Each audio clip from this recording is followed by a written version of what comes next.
So, good evening. My name is Ian Blackburn, and this is Zoom into Wine. And every Wednesday at Zoom into Wine, we take a look at different grape varieties, different trends in the wine industry. We taste different wines with winemakers, and we've pulled together a really fun group of people together to do that with. And we really appreciate your support and coming out and being here to continue this ongoing program. I think Zoom is fantastic for the wine world, and we hope you agree. All right, let's go into our slideshow for tonight and get some wine in the glass. Everybody's sets arrived on time and in good shape, I hope. And if you guys have any questions, this is your program. I'd love to hear from you. I'd love to get, some chats going on about the wines. The big difference between this and a heroes tasting is that, I do have other guests come and join me on the heroes efforts. This tonight, I'm going to tell you my personal background behind each of these wines, or the background that I know, I should say it that way, because I have a pretty good relationship with each of these wineries. And I'm going to give you my story behind the wines. Now, Mascot is, yes, the Harlan family. This is the Harlan properties, Bond, Harlan, Promontory. They are magical. And I have been a subscriber to many of those wines for over 20 years, taking small amounts of those wines and putting them to work in our ongoing series of dinners that we do. So I have a very good relationship with them. I've been a solid customer. And when we got the wine store started during the pandemic, we reached out to them to see if Mascot was possible, and they made it available for us. This is a selection from younger vines, from vineyards that don't quite fit in the profile of the bigger wines. And this is not trying to be the same level as a Harlan estate. Harlan estate sells for now about $1,500 from the winery. Mascot is more of a great ambassador and a mascot for the Napa Valley. And they can do this with really amazing winemaking facilities, vineyards that they own, and they're constantly having to replant and expand, their capabilities. So this is really a great entry level. Now, when you make wine, you've got a target. Okay, you got a target that's up here, like Harlan does. And so only some of the fruit that you're going to grow is going to hit that target. What do you do with the rest of it? And when you are growing with the quality that they grow with, and their goals are so high and their demands of themselves are so strong, that you're going to have opportunities to make some different wines. Now, Harlan has Harlan, and then they have the second wine of Harlan, the matriarch, and then Bond, they have another one as well, and Promontory. I'm not sure if they have a second Promontory, um, but the ability to do this wine is a no-brainer, because otherwise what you're probably doing with this wine is selling it off so somebody else could say, hey, this is Harlan fruit. And that's something they wanted to avoid. Absolutely. And so the price of this wine is a good value. It comes from various sites and hillsides, most of them in Oakville. The bottle says Napa Valley. Got the bottle right here.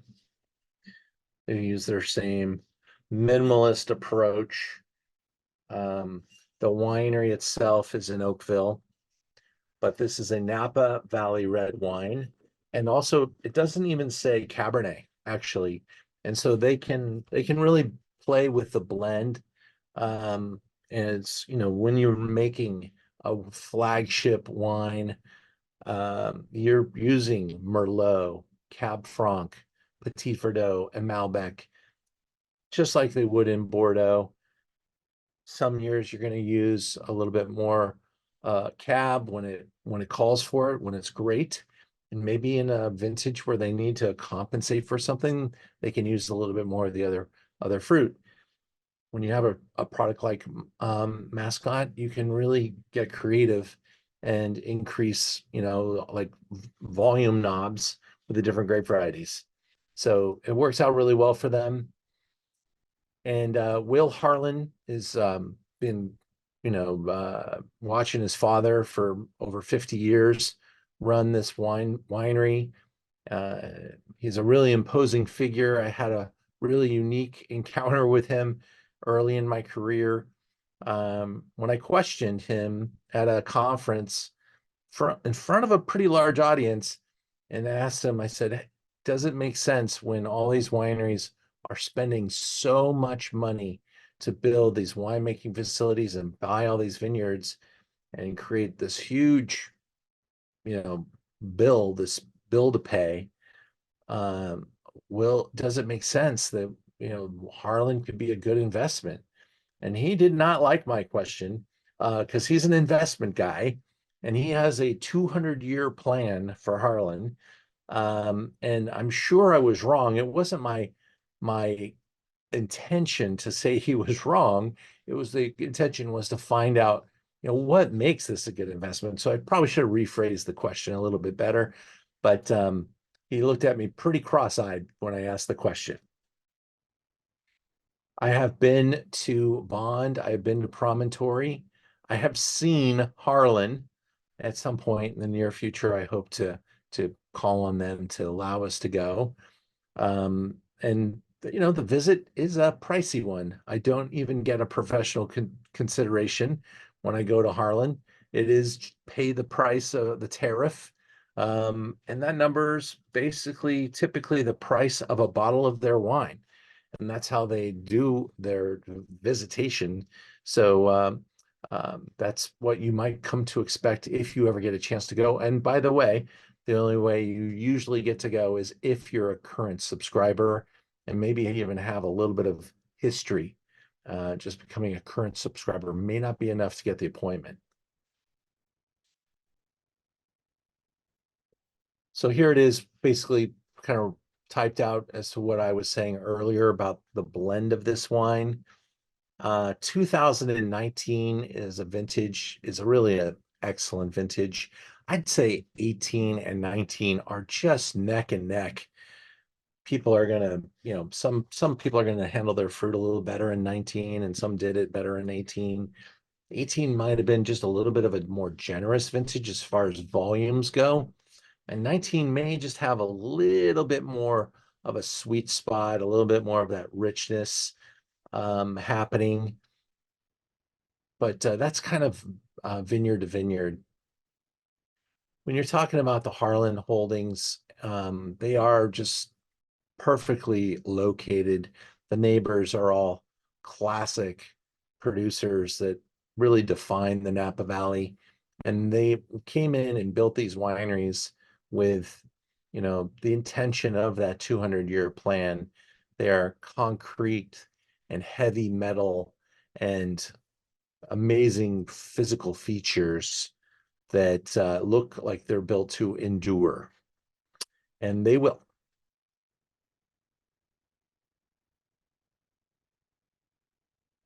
Our wine number one is the Mascot 2019. Now, they do not submit this wine for score consideration. So there isn't anyone that's given an opportunity to score it. I have not done so myself. Because I got the 19 just a couple of months ago, and I haven't taken one out for dinner yet. So I'd love to get your feedback on how the wine is treating you tonight.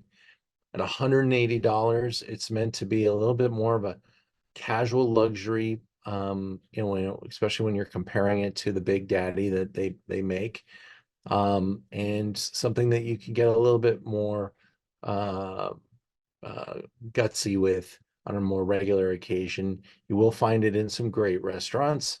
You may even see it by the glass in some crazy restaurants. I have seen that too. So this is our $180 Harlan. I'd love to hear, we're gonna break right now and taste this wine with you guys and see what you guys think of the Mascot 2019. Now, Cabernet is, you know, a grape variety that you can count on for smelling a particular way. There's a couple markers for Cabernet, and you're going to get, of course, with a quality wine like this, you're going to have this insane color concentration, very true, very dark, very evenly spread. You're going to have a really beautiful oak regimen. So when you smell the wine, you get this wonderful sense of vanilla, but they're not trying to make this an oaky wine. So they're really keeping that in the right proportion. And you can really smell a little bit of that Napa dust, that dusty edge that is the Napa Valley. It's just like a big giant bowl, and it acts almost like a lung. And as the temperatures rise up in the middle of the day, it heats up the valley floor and it pushes that cold air, that fog, back out through which it came, which is the San Francisco Bay. When the night falls, the sun goes down, the valley floor cools, and it sucks that fog back in. And because of that churn, it literally lifts this micro fine dustiness and spreads it throughout the Napa Valley. And that's one of the features of a Napa Valley cab. So we'll have this really beautiful dark fruit, black skins. It can range from cherry to cassis. Um, and then you'll have these signature Cabernet elements that can range. I call them kind of like expensive spa aromas, things like eucalyptus and mint. Um, because of the ripeness factor here, they don't tend to have much pyrazine. Um, and I separate eucalyptus and mint from the pyrazine world because I do think you can still smell that, especially in Oakville and Rutherford. Um, it's the bell pepper or vegetal smells that you don't usually get much of in these ultra, beautiful higher tier. You might close your eyes and smell and get just a little bit of it here, that fresh bell pepper or fresh jalapeno, something like that, just a kiss of it. Um, and then, of course, in the mouth, you'll feel that richness, that weight, that concentration that really separates this from, a less expensive bottle of wine because you're getting a lot for what you pay for here. You're going to have some really good power, some really good feel. And the finish, you're going to feel some nice tannins, different proportion, different size tannins. Some of them are very fine, some of them are very chewy. This one's pretty fine. That's kind of their style. They're going to extract maximum color and flavor and be very careful not to over extract or over exert on the tannin scale. So let me open it up to you guys. How is the Harlan? Let me hear what you think your thoughts are.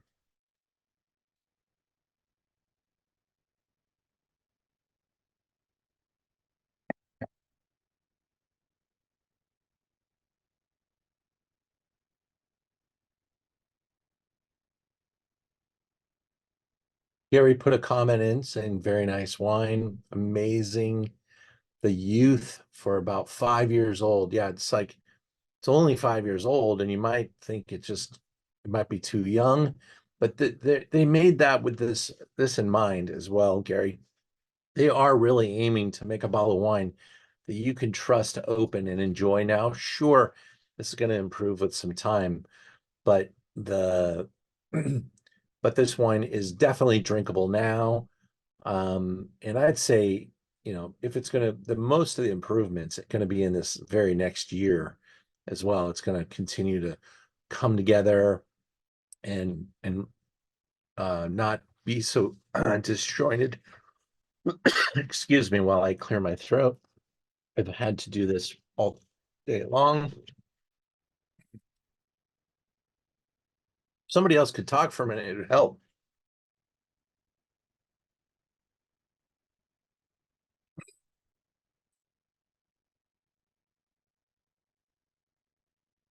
And I did think, I mean, it's got a very classic sort of Napa Cabernet structure to it. Yeah. I was worried that it would be a little bit over extracted, and I was glad to hear you say that that's not what one of the things they do. I am curious about the winemaking there. You know, I find a lot of days of winemakers these days are a little bit too parkerized, if you know what I mean. By that, this is not, which I was.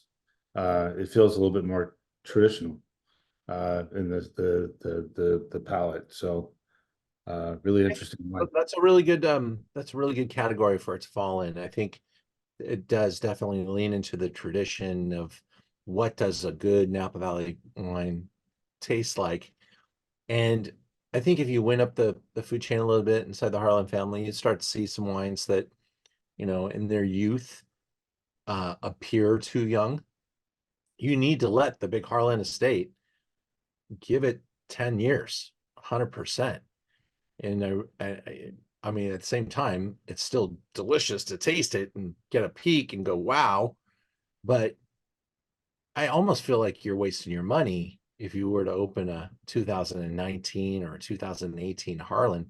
We just did a dinner here in Los Angeles with Scarecrow, and we started with the 2003 vintage, which was the first. And we went forward and tasted, sequentially the wines. Now, uh, sure, every property, every winery kind of gets really good at what they do. And the last couple of vintages, 99 or 100 points is almost a guarantee.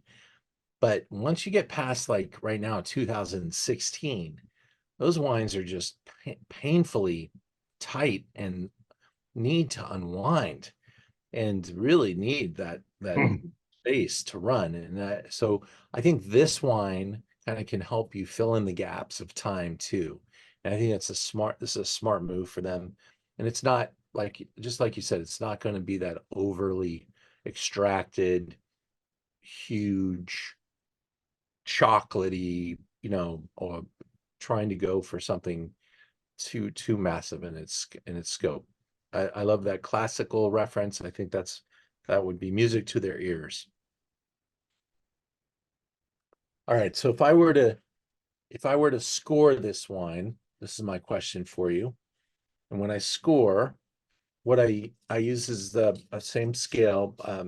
I got to write for James Suckling for a while, and he taught me that the wine has got 15 points for color, 25 points for aroma, 25 points for body, and then an overall impression, which is a little bit more ambiguous. So you can really kind of use your overall to inflict your own personal opinions, but you can't tell me that the color is anything less than 15 points here.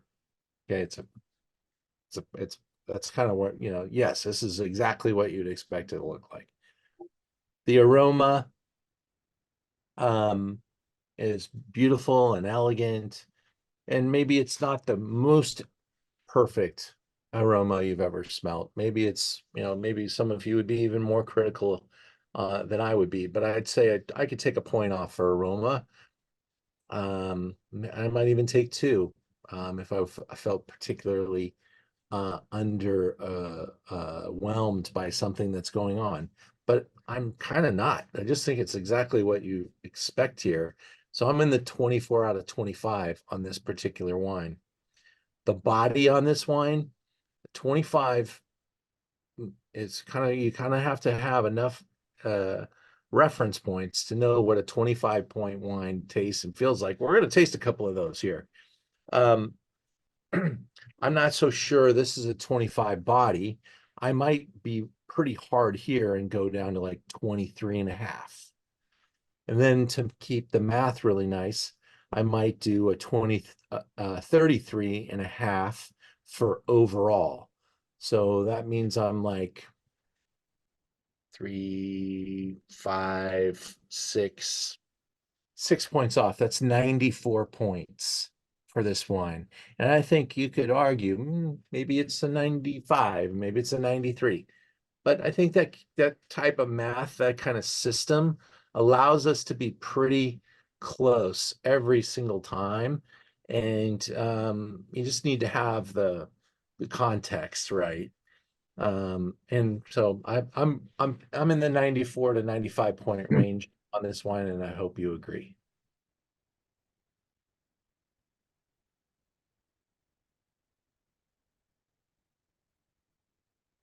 Put in a commercial here for the straw thing. I also did that earlier, so I won't make you suffer.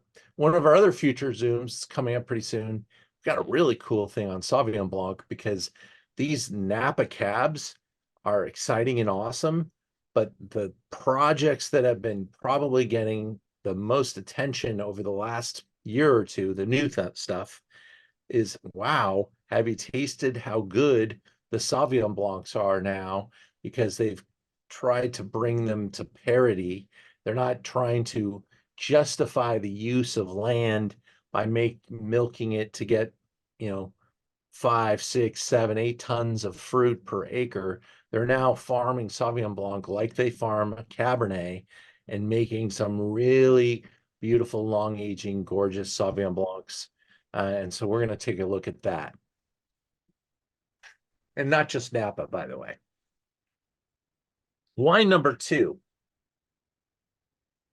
I don't know if you even saw my screen. Was I sharing my screen? I don't know if I was. I'm going to go back just in case I wasn't. There's the straw slide. There's the Sauvignon Blanc. Now we're going to wine number 2. Wine number 2 is my friend Justin Harmon. He makes some fantastic Cabernet, and he's getting some huge scores. Now, Justin is quite a good networker, and his scores have allowed him to get the trust of grape growers. And he's also hanging out with his buddy. He kind of has a man crush on Russell Bevan. And these guys are working with some of the best vineyards in the world. So I'm sure Russell's helping him make some introductions as well.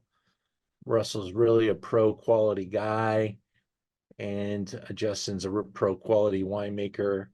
And so this is Argot taking Bonny's Vineyard. Now, what is Bonny's Vineyard? Bonny's Vineyard is the original vineyard that was owned by Silver Oak before the head winemaker and one of the partners passed away, Justin Meyer.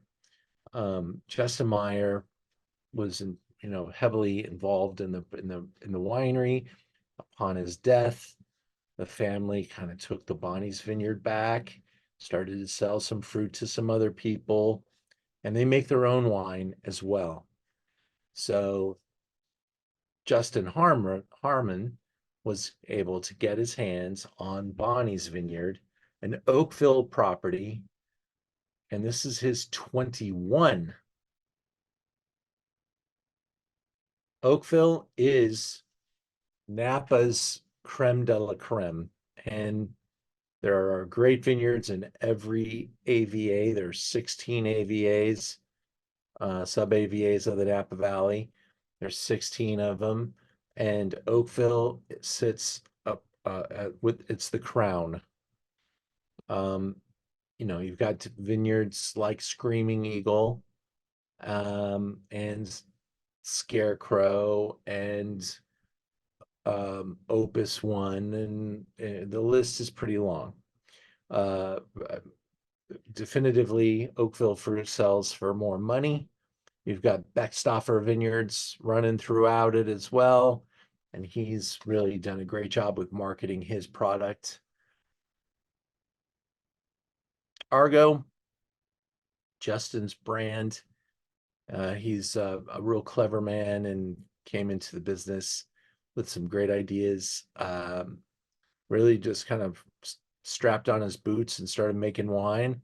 But he's got a chemical engineering background, so he understands science really well, and he really applies that to his winemaking. If you've done these Zooms long enough, you've probably met Justin on our Zoom. I've known him since pretty much the first vintage of his wine, and we've done a lot of things together. I carry his Pinots, I carry his Cabs, I've carried his Syrah. He makes some great Chardonnay too. Don't carry that yet, but I like him to push me a little bit.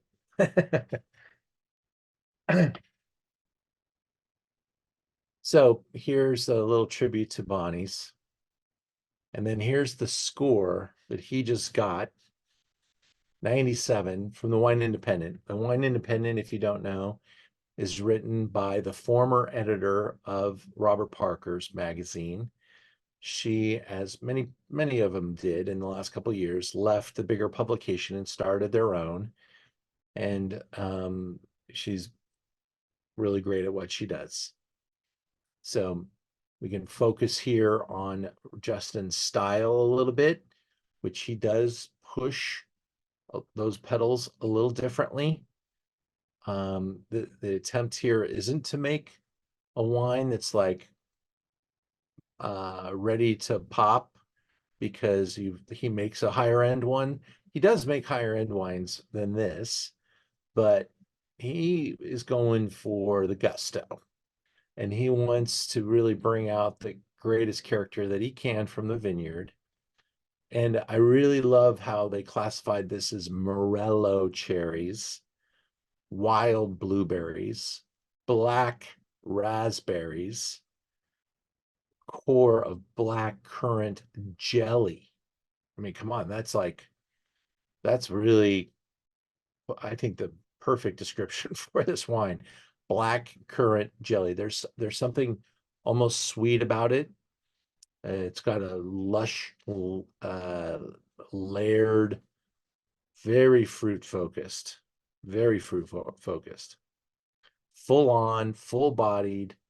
Palate is dense, densely laden with black and blueberry layers, framed by fine grained tannins, well knit freshness, finishing long and earthy. Anybody feel like that's too generous or too far away from what you're experiencing? And Thomas, since you gave me some feedback on the first one, can you compare this one to the first? I can. It's everything that's described here. To me, I prefer the classic structure of the Mascot. It's just, it's a personal thing. This one goes on the other side of the spectrum. I hate to use the word, fruit bomb, because it sounds so pejorative. But it's a little bit more of that. Everything that's described here is the Morello cherries, the wild blackberries is dead on. I just happen to prefer the classic structure of the first one, which by the way reminds me of the very first time I ever tasted a BV George de la Tour back when Andrei Chelichov was still making that wine. Oh, that's just a little bit of age on that, but there you go. The classic, structured Napa. This is more, I would call it modern, and take it from there. You're Like, nailing it, but Thomas. Yeah, there it is. Yeah, sorry, go ahead. you're nailing it.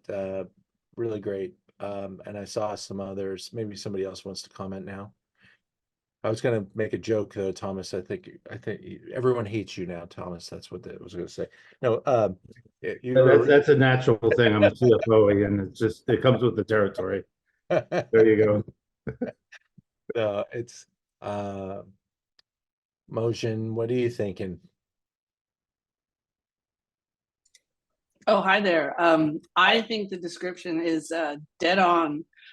Just as George wrote there, I do know what Morello cherries taste like. I really like them. I am very excited by this one. I did like the first one as well, the classic.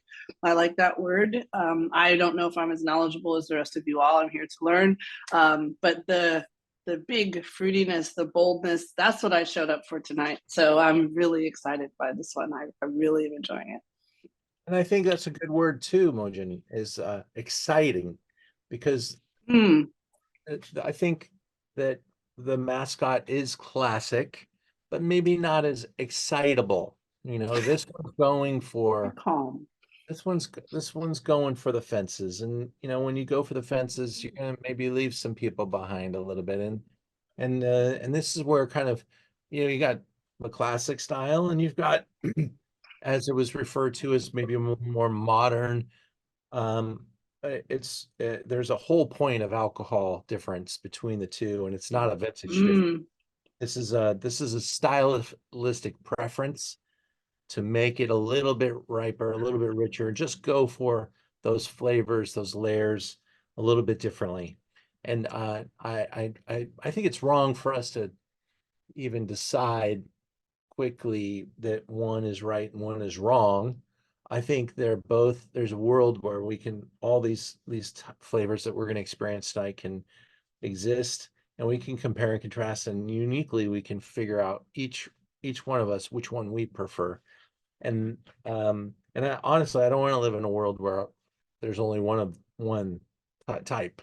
You know, I always tell people that my favorite wine is probably going to be the next one I'm going to taste, and I really love to change it up. I like the strata that we're going to saddle here tonight, going all over the world. And I saw a very good question. Someone asked it. I'm going to answer it right now. How did I pick the order here?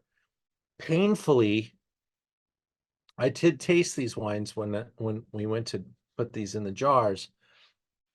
And painfully, I made some decisions that I may live to regret, because I think the right way to go here was probably with price being the guide.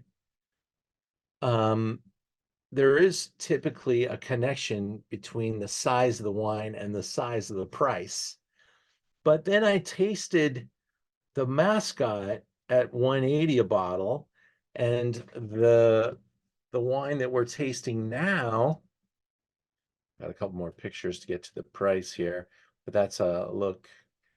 I can't tell you that that is 100% Bonnie's, but my designer may have found some pictures there, and I hope she's right.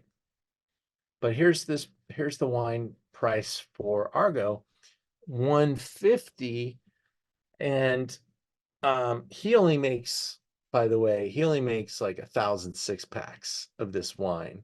So it's a pretty small production, 500 case production. And I know that Mascot's making a good amount more than that.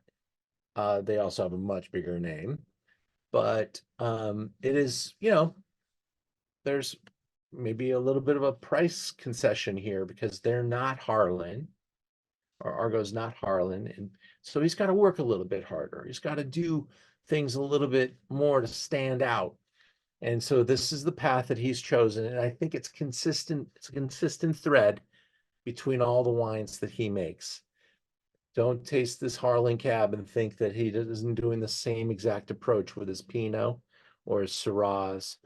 And by the way, I think he makes like 7 or 8 cabs now. So they all have kind of that same character to it.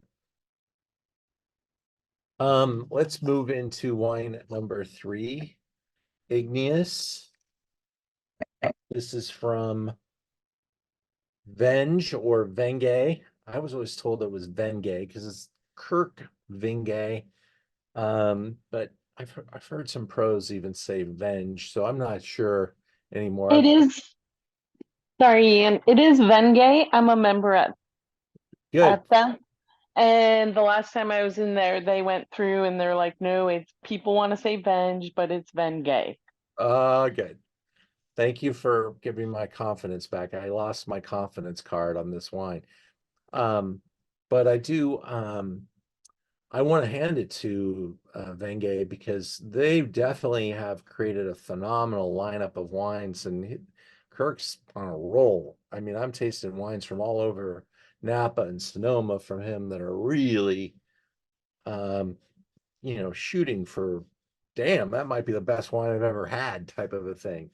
Now, in fairness to Venge or Venge, this is not their most expensive wine. I just couldn't get enough of their most expensive wine to do this tasting and have wine in the store. They spoon that stuff out to retailers, and as soon as I put the reserve that they make and one of their single vineyards on the website, it goes 3 bottles at a time, and that's all I get is 3 bottles.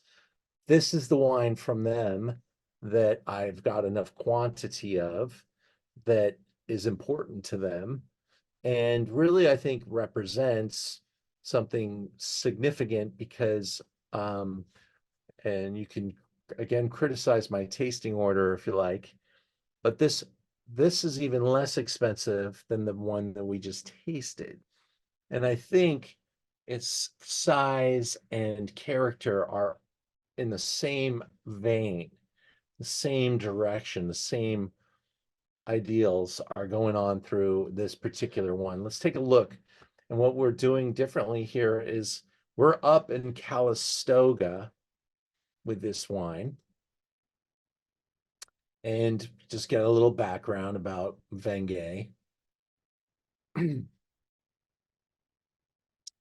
And I know Nils Venge, Kirk's father, was the first winemaker in the Napa Valley to get awarded a 100-point wine. And that's with the Groth 1985. And I was in the Napa Valley in 1990 and with a group of people, and we got to go to Groth and taste that wine and taste the a couple of barrels and stuff. And it was really cool to meet Nils Vinge and to be able to get that connection. His son has been working hard for a while now and is fully in charge of this brand. Kirk is also making wine for a lot of other people and should be on the list of like top wine consultants in the Napa Valley because of the results. Here's the property up in San Helena, Calistoga, I'm sorry, Calistoga. And this is an old vine block. And that's what we've got here. And in fact, on the bottle, it talks about it being from block LC9, BA2, and CDM on this vineyard.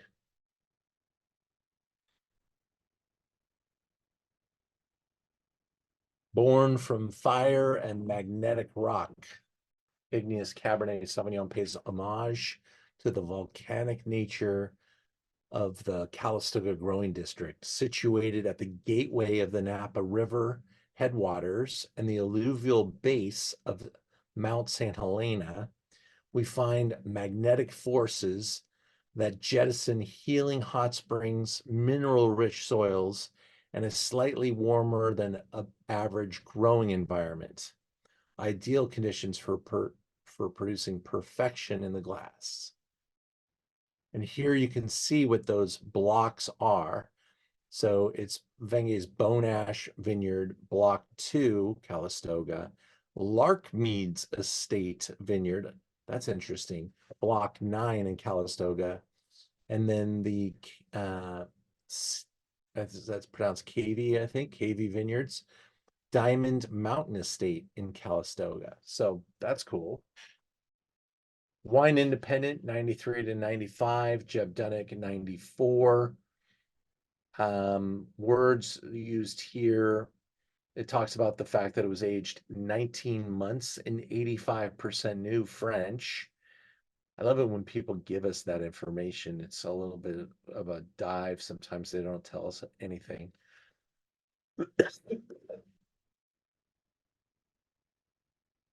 This ranks at the top handful of wines at its price point.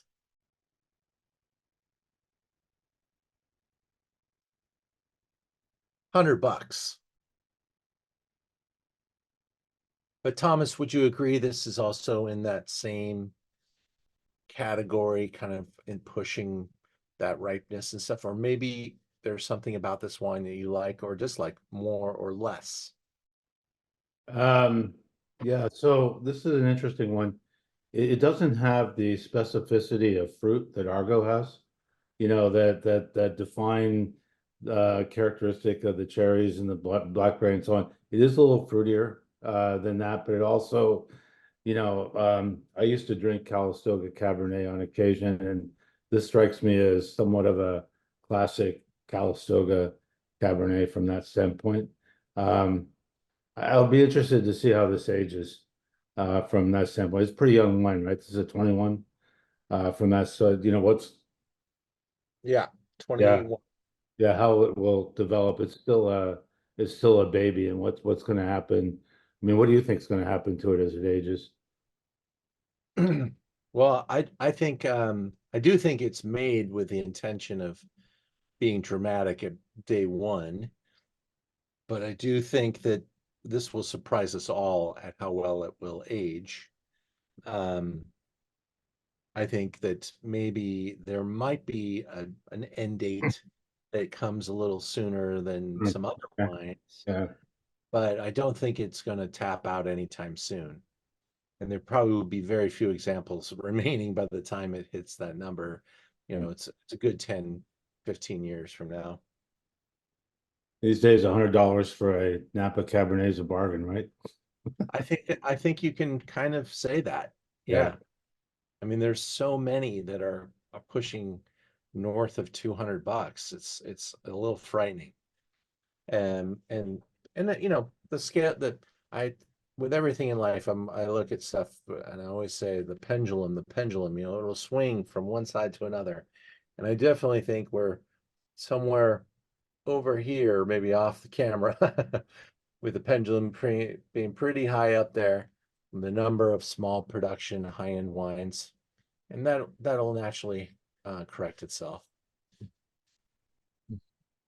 George loves the wine and he hates Thomas. No, I'm just kidding, George. Um, You know, somebody's got to do it, right? thanks for I'm being. gonna plus one George on this one. I am very excited about this. There's something, I don't know if it's that, I don't know, that chocolate note, or maybe it's it just the end is just a little less tannic to me, and that's a happy place for me. And just, yeah, I'm definitely going to be buying some of this one as well. A fewer rocks, I think, in the Mm, vineyard. Plus, you know, okay. the Bonny's vineyard does have some slope and altitude, and it's pretty stone. Mm, This is a little bit more about, you know, warmer soils, warmer places, and ripeness levels that can accompany that. Let me see what that alcohol level is. Not that that really matters. I honestly, people ask me about alcohol all the time, and it's not a signal of anything because I've had wines that carry their alcohol very well. And in fact, I I suspected that the alcohol in this one was higher because it had that same kind of lush factor. But what we have here isn't higher alcohol. It's a little less acidity. And a little less acidity has given us more plushness here. And I think that's the key here is he's balanced that. And because this is 14.5 on the bottle anyway. And the Bonnie's was like 15, 15.4. Wow. So you know, and they might be exactly the same alcohol. They just didn't tell us the truth or whatever. But the I believe that this is, you know, in that closer to 14.5, and it's just the acidity that is a little different when you go into this warmer zone and you change the pH and you change the way that your mouth kind of receives the wine. So very different vineyards giving us, you know, kind of like different horns in a symphony. You're going to have different effect. All right, let's march on.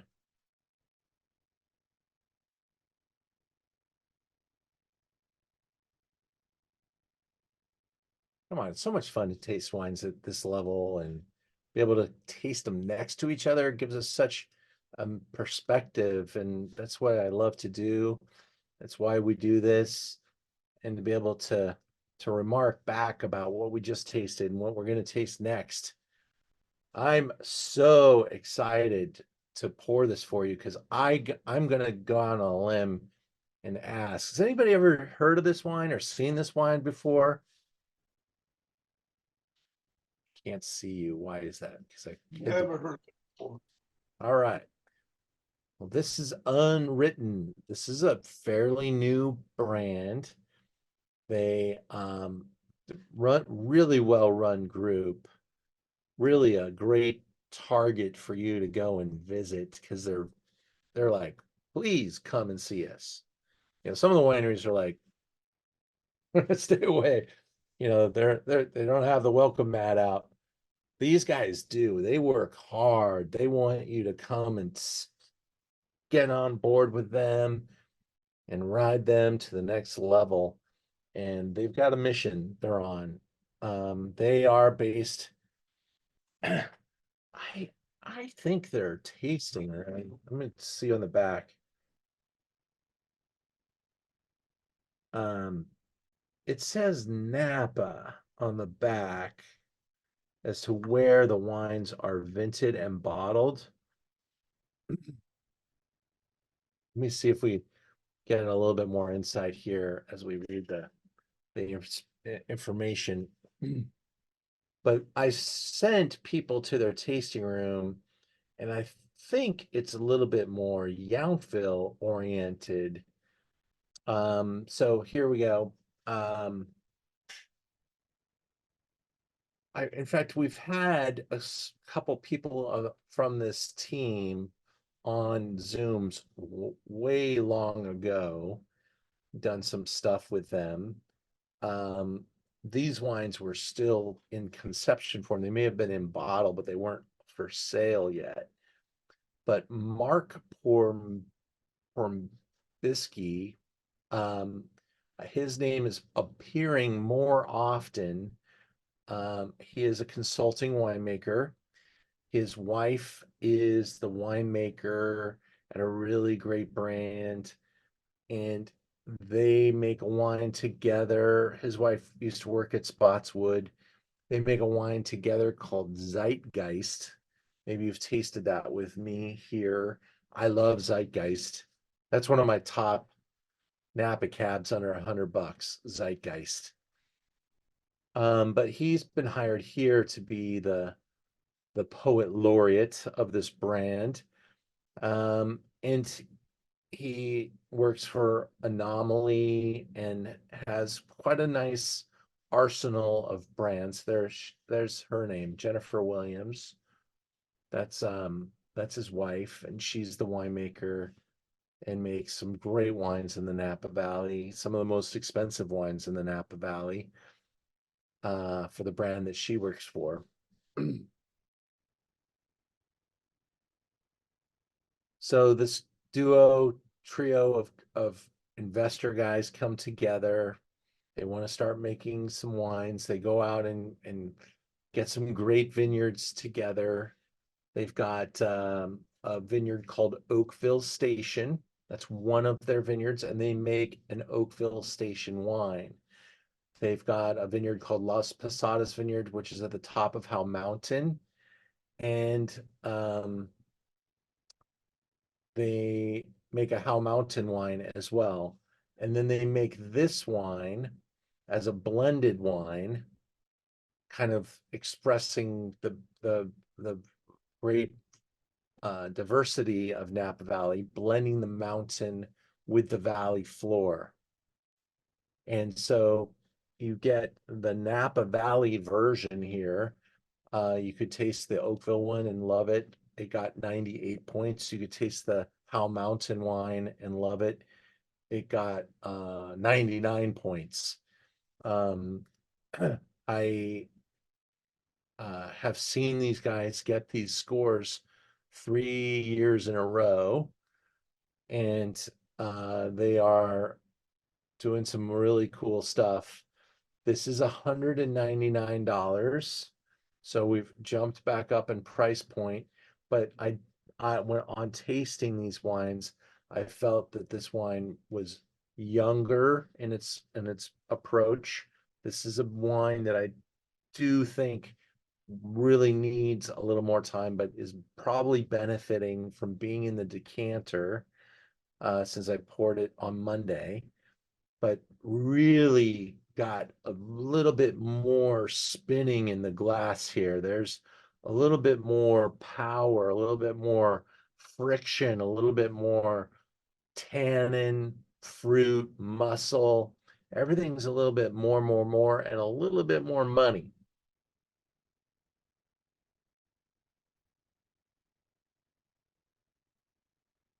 Getting some delicious comments.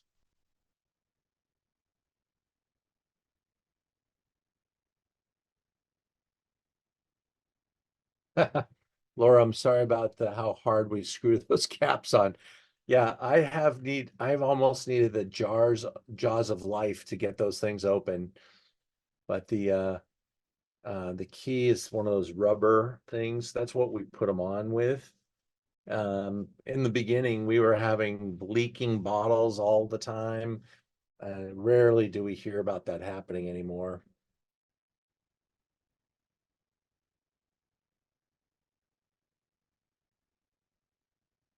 Thank you, George. I'm so glad you like this wine. Yeah, I'm calling the little jars the decanters because that's where we're pouring them straight into there. Yeah, getting those jars open can be a little bit of a. We have a little rubber pad. I intend to actually put our little brand on those things someday and send them out to our Zoomers. Well, I got to figure that out.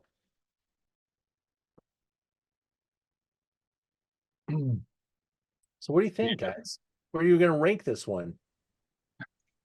I would rate it very high. I don't necessarily like point scales. Probably no surprise to you. Somebody I read ahead. I was looking at the website for Unwritten. And they said, "Gee, this wine is like a young Pauillac," and I can see that actually. You know, if you put it in a vertical, a Pichon Nolan, it probably wouldn't completely be out of place from that standpoint. Maybe a little bit more. Well, I don't know these days, but it's really nice. Very nice wine. Yeah, I'm telling you right now, the packaging is really like cool. The bottle's special. And if you ever get a little bit of that wax on top, just don't try to cut that off. Just go right through it with a wine opener, and it cracks off naturally. A lot of people hurt themselves trying to cut the wax off. Just use the round thing and just go right through it, and it cracks off. It's really a beautiful package. Great wines. Harder to get. There's not that much of it out there. It is it kind of doing the circuit right now. It hasn't been fully reviewed yet.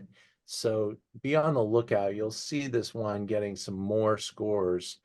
Let me just see if I can open that back up and click on it. Make sure I share that with you this time.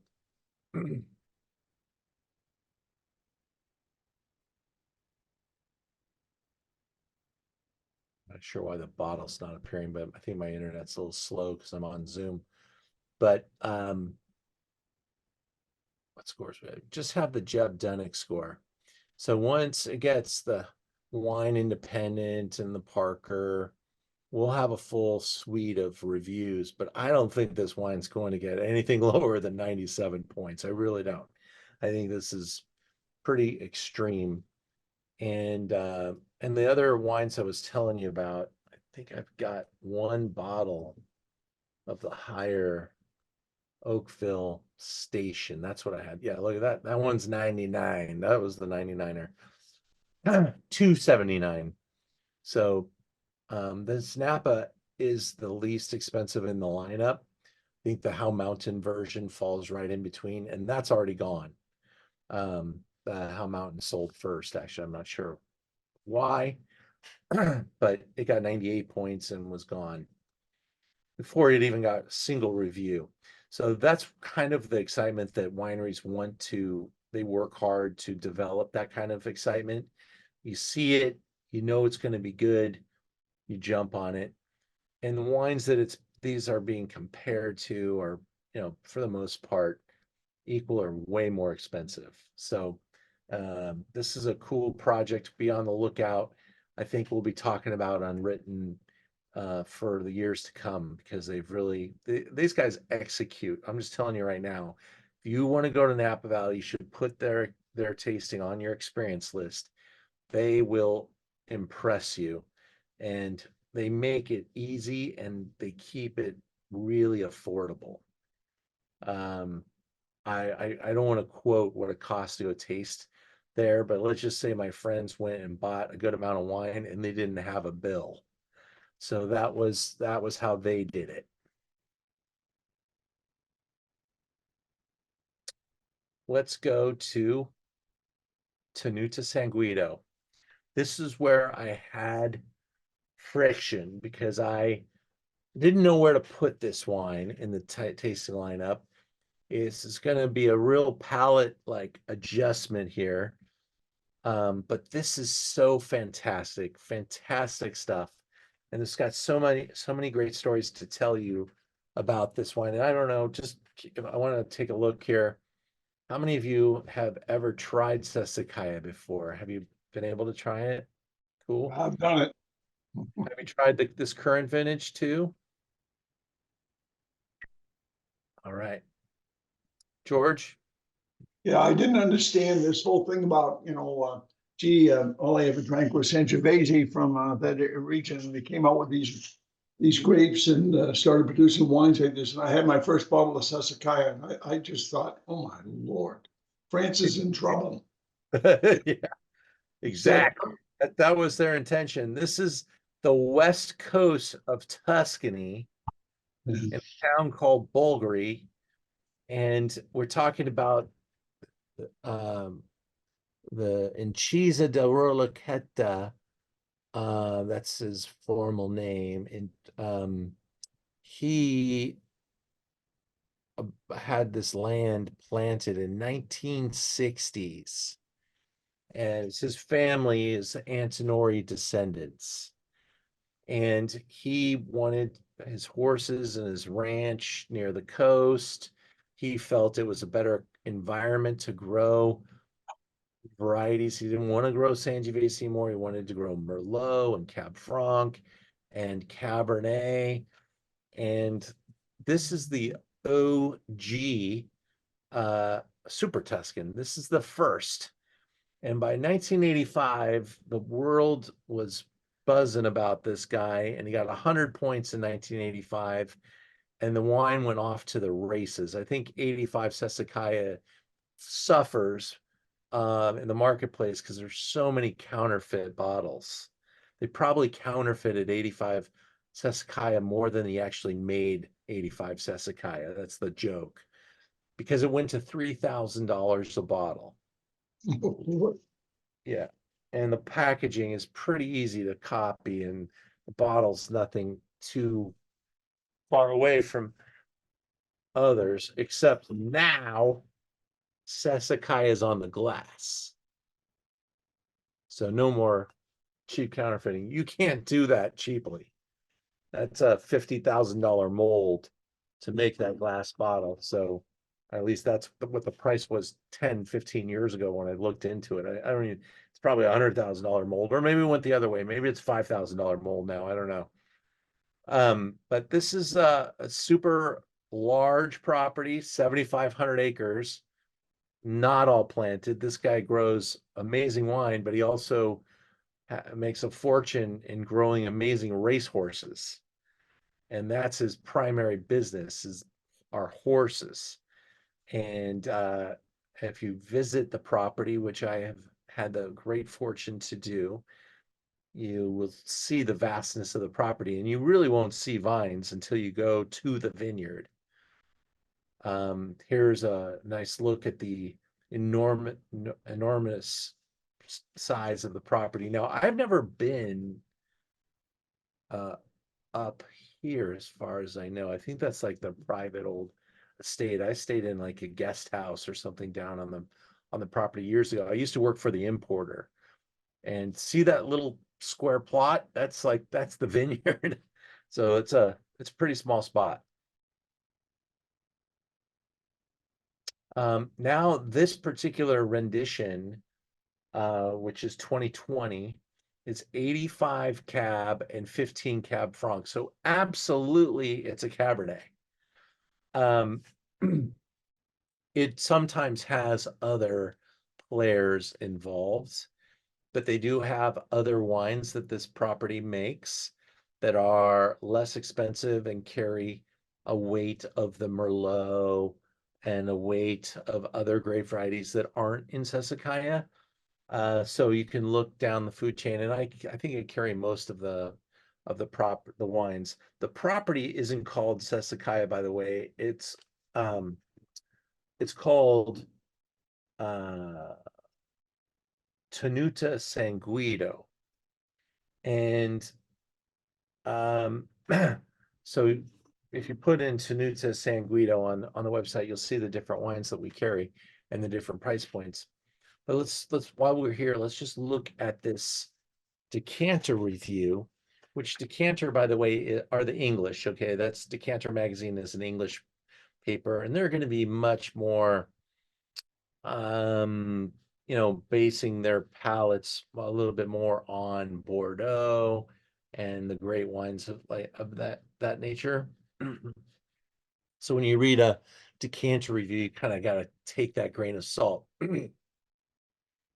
Frosts damaged the early developing Cab Franc. So there you go. That's why Cab Franc plays a pretty minor role in this wine. Sometimes it's as much as 40%, leading to reduced production but superb quality fruit. Spring was mild and summer was generally warm, but a rapid acceleration of maturation late summer forced the teams to begin picking in the first weeks of September to avoid overripeness. A traditional 85% Cabernet, 15% Cab Franc blend. It's black currant, dusty leaf, and cedary characteristic is brought into focus by an intense and balsamic palate. It's poised and light on its feet with super fresh acidity. That's what's setting this wine in your mouth. You might be tasting it and going, doesn't have the power, the weight, the roundness, the thickness, the viscosity, the oiliness. That's all that stuff comes because you're breaking off all that acidity in Napa Valley. And so here we're backing it up with acidity. And so it's much more like a Bordeaux. And in fact, almost impossible to tell them apart. This is like so left bank Bordeaux. It's just really got all that earthy, pencily lead type stuff and graphite, stone. Ripe and tangy raspberries, blueberries linger on the mid palate, leading to a long, fresh finish with some cream and chocolate notes. This will reward cellaring into the 2050s, yet you'll get plenty of pleasure from it in its youth. There you go. That's Sassicaia. There's a look from the top. You can see the ocean from there. I've been in the barrel room. I've not seen this fancy wall before. We're $279.95. And soon this wine will go to $300. because the new vintage will be coming, and it's going to be coming out at like 350. And so it'll elevate the price of the older vintages. And it's all this wine's already 300 somewhere else. I'm usually a little bit less expensive than most places. But this is a $300 wine for sure. Comments?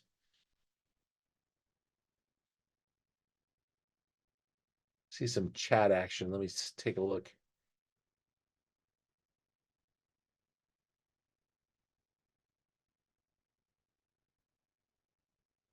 Uh-oh, Dee went away. Her phone's about to die.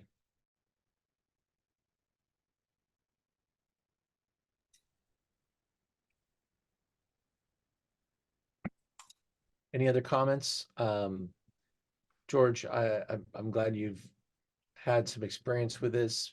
This is a wine, kind of a stripe that you put on your shoulder, that you've tasted and experienced Sassicaia, you've seen it, and you can form your opinions. It's beautiful, and this is meant for food, not necessarily for a lineup tasting like this.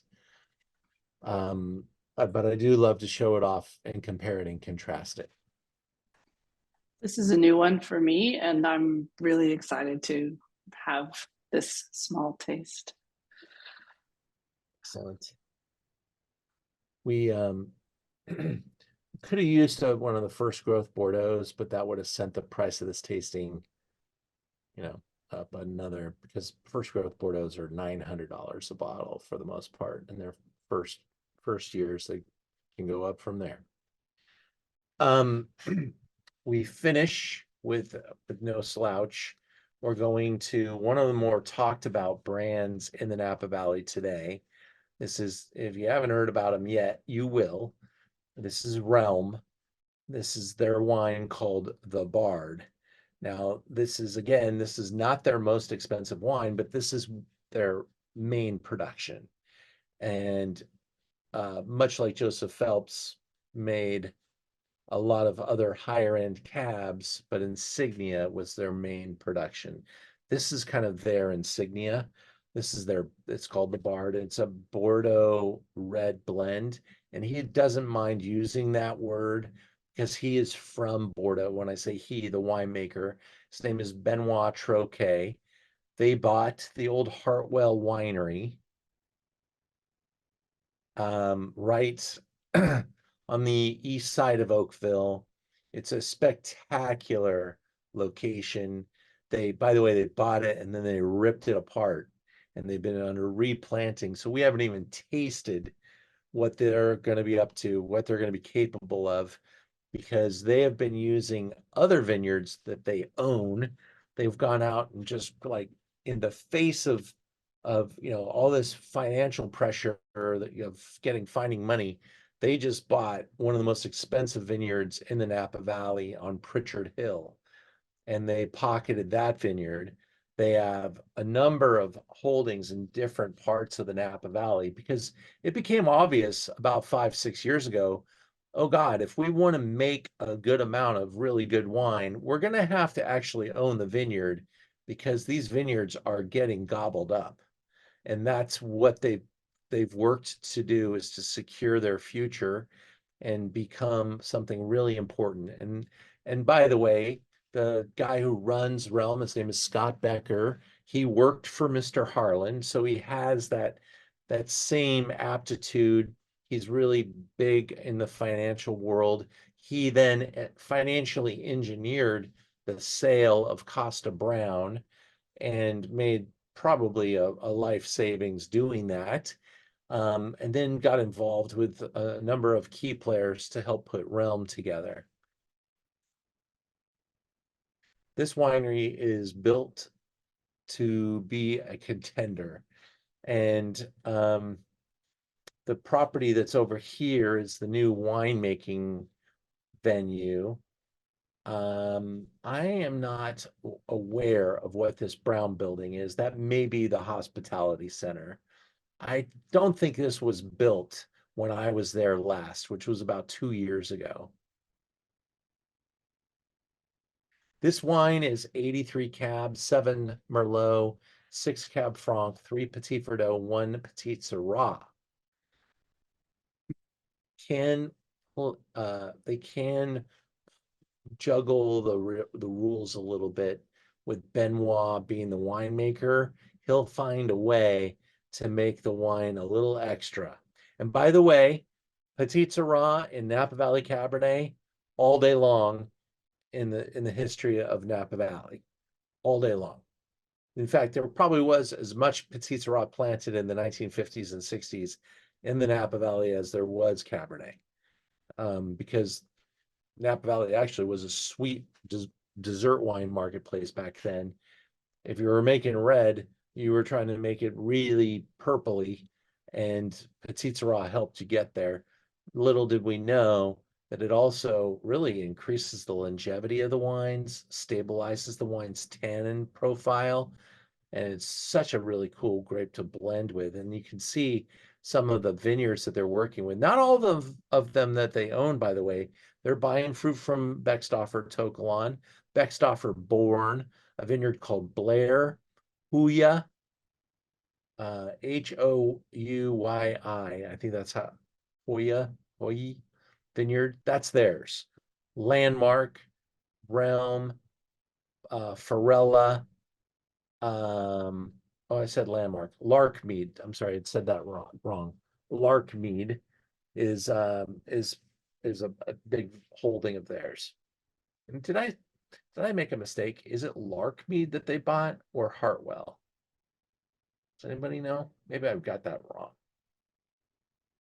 It's one of those two, Hartwell or Larkmead. They kind of get blended together in my brain.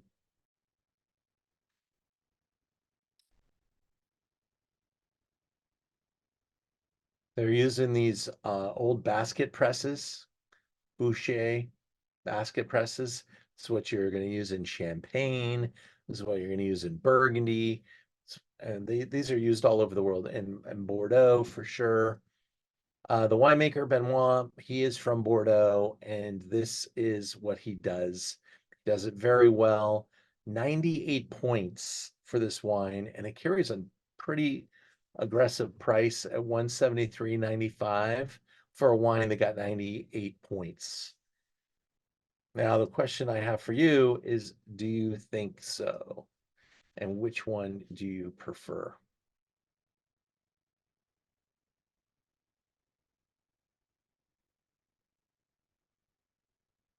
George has always got something positive to say. The nose should be a little bit more exotic here. This is an incredible wine. Wow. Yeah. I usually don't spend that much on a bottle of wine, but if I've been here, you get a big discount. This is an incredible wine. This is well worth buying and storing. And I can't believe how drinkable it is already. Yeah. You do get a discount on this wine, George. Some of the wines, I get so few of, like Sassicaia, I don't think discounts. Yeah, there's no discount on the Sassicaia because they tap me out a certain number of bottles. I can go in and buy as much of this realm as I can afford to own for the moment. It's just been released. It's being released into a marketplace that's a little bit pushing back. So I can go and grab a bunch, but man, this is a wine I would like to park some dollars in, because I do believe that this brand is going up, and the price of this wine is going up. It's so, this is incredibly good. It is the best one of the night. I've already said that once before, and now I'll take that back. Absolutely incredible cab. It's beautiful. Yeah, I love it. I was trying to learn in the 80s about cabs and stuff like that. Well, check out Benoit Troquet's portfolio of wines that he's winemaking for, and when when wineries get him on board as their consultant, the value of their wine starts to jump, because this guy makes like he gets multiple 100-point scores for some of the other wines that they make at Realm. And by the way, they make a wine called Absurd that's like $2,500 a bottle, and they make $1,000 single vineyards. Multiple bottles of multiple of their wines are $1,000 a bottle. So then they release this wine at $200, and it's just like no brainer. So no brainer at $200. Yeah. So they're smart about their approach, and it is a place that you can visit. You do need an appointment, but you can go there and taste and make appointments to see them. I'm hopeful that you'll come to me and ask me to help you do that someday. I thank you guys. I take my friend John, who's a cab lover. He lives in Phoenix area. Maybe I can get him to come visit me. We'll go up there. Awesome. Yeah. Awesome. Yeah, please hit me up. The discount code works on the wines that don't have the little flag on there that say no more discounts. It says excluded. I'll just show in the Sassicaia. It says excluded from additional discounts. So this one is available. Unwritten gets a discount. The Venge wine doesn't, because I'm already aggressive on the price, and that's because they made a pretty good amount of this wine, and there's a lot of pressure for me to be in line with what others are doing. The wine business kind of sucks sometimes, because basically I don't get to make any money selling some wines.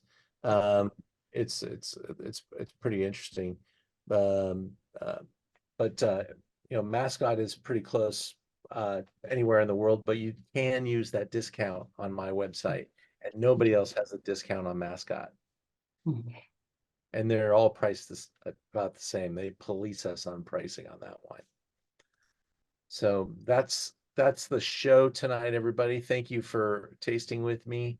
I hope you guys will come and see us again, and I hope you guys enjoyed. Tell all your friends just how much incredible wine you just tasted, because that's important. And before I leave, put on my Dodger cap and complain just for a second. We've had a really tough couple of days here, but we'll be fine. I'll be back on Zoom in 2 weeks. We'll see you then. Thank See you you. then. Thank you so much. Bye now. See you all. Okay.